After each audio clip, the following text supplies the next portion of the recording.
Hello there, welcome to Movie Monday. So this week I'm going to do something that's based on what I saw in a cinema recently. I watched a movie called The Unlikely Pilgrimage of Harold Fry. It's about an old English man who travels across England to see his dying friend. He wants to try and save her while his wife is protesting against it. And he does it by walking. He walks across England. He wants to keep walking so she can keep living, and he meets some interesting people along the way. I thought, oh, that's an interesting concept, and obviously I watched the movie, and I thought it was pretty good. I didn't think it was amazing, but I thought it was pretty good. I feel like the ending could have been better. But I thought, yeah, emotional movies like that, I like storylines like that. You know, I like adventures, I like journey type storylines, even when it's as sad as this one.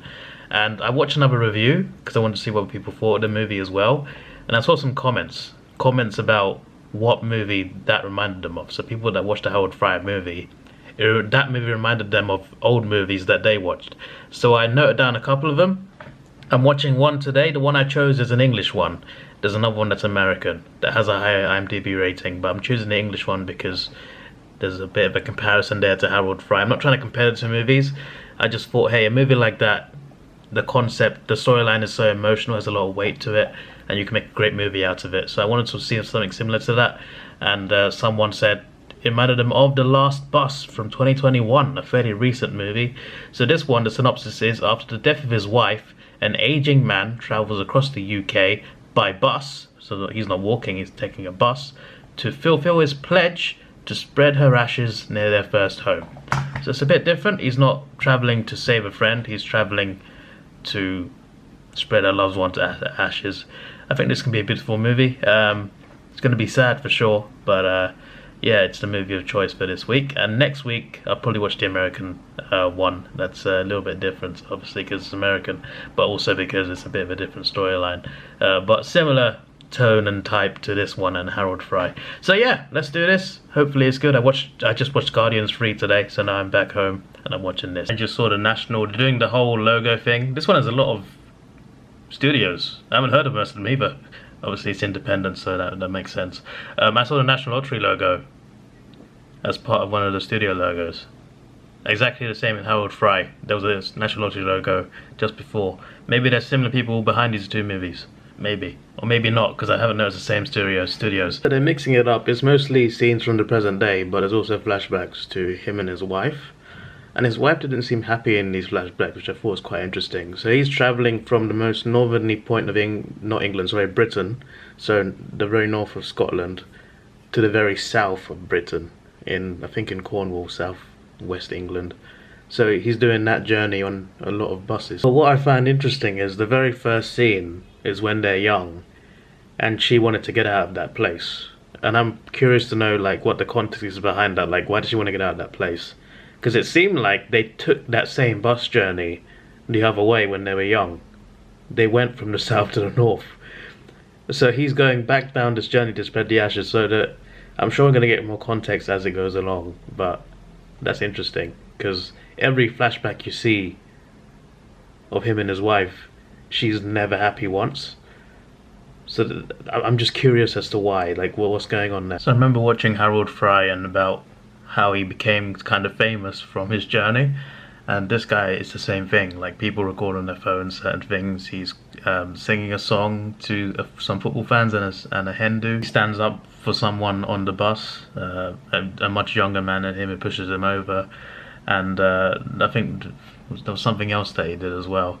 And people filmed him. He became a sort of internet sensation. And there was a scene in the movie where he was on the bus, and the bus crashed, right? And he wakes up in the hospital, and the nurse recognized him. And then some people picked him up to take him to a party because they know who he is, and they thought they would invite him to a party because they recognized him. So he's kind of become a celebrity, and he doesn't even realize it either. But the more serious note, you get more context on his wife. So he lost her to cancer, but they had a child. There's a child in the flashbacks.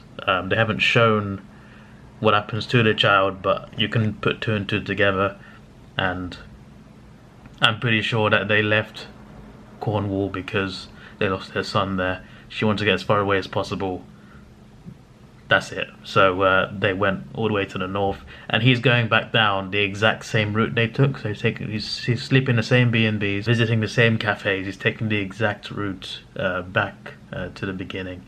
And she couldn't bear the pain, so she didn't ever want to go back. It's only when she found out she had cancer that she regretted not going back. And he promised her that he'd take her back one day.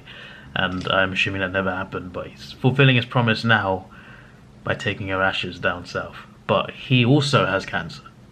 So this is just like, it just gets more depressing the more flashbacks you see and the more present day scenes you see. When his bus crashes, the doctor tells him like you have cancer of this, this and this, and he already knew that as well. He already knew he has cancer as well. So yeah, there's one last thing he's got to do for her, and yeah, but that's really sad. And it's been just over half the movie as well, and yeah, I don't know what else to say. It's a tearjerker. It's amazing how he's not realised how famous he's gotten.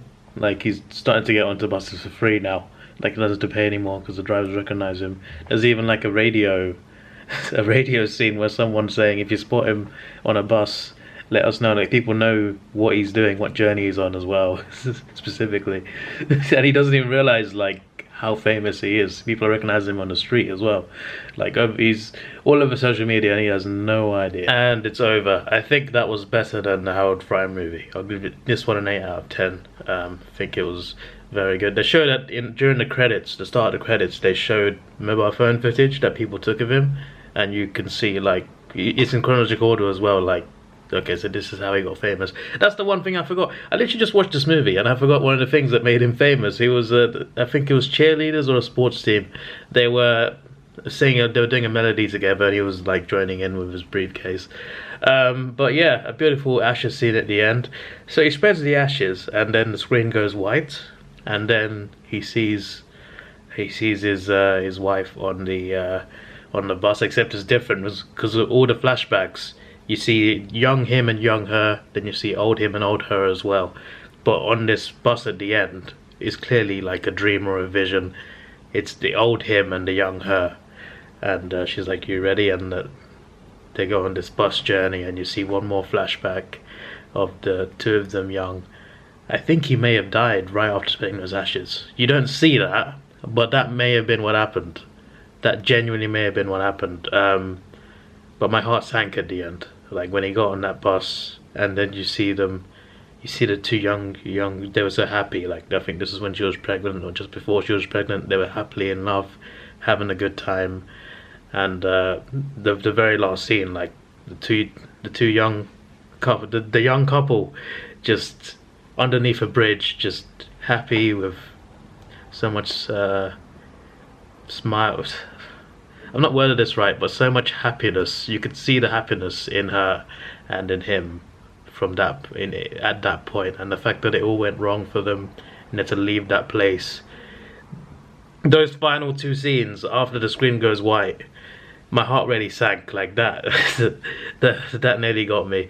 But yeah, that was good. That was good. I look forward to seeing the one next week now. But yeah, this was very comparable to Harold Fry one because it's in England as well. But yeah, it's also kind of what kind of interests me is doing a journey like that, but like these storylines have more meaning to them. But I feel like one day I'd love to do like a journey where you start from the bottom of England and go to the north of Scotland. I think that'd be quite a cool thing to do. I just had that idea like halfway through the movie. I'm just like, oh, that actually sounds quite fun. But I wouldn't walk. I don't know if I'd spend the whole time on a bus, so I don't know. But yeah, I just thought that was interesting. But yeah, an all-round good movie, and I quite enjoyed that. It's just really sad and depressing because you know what happens to her, you know what happens to the child, and you know what will happen to him. So there's no happy ending here, but it's a well-made story. So got to give props to that. This is your boy Davidoff. Please like, share, subscribe. Thanks for watching. Have a good day. And let's take it slow. Where you go, I go too. And if you hit the bottom, I'm going down with you.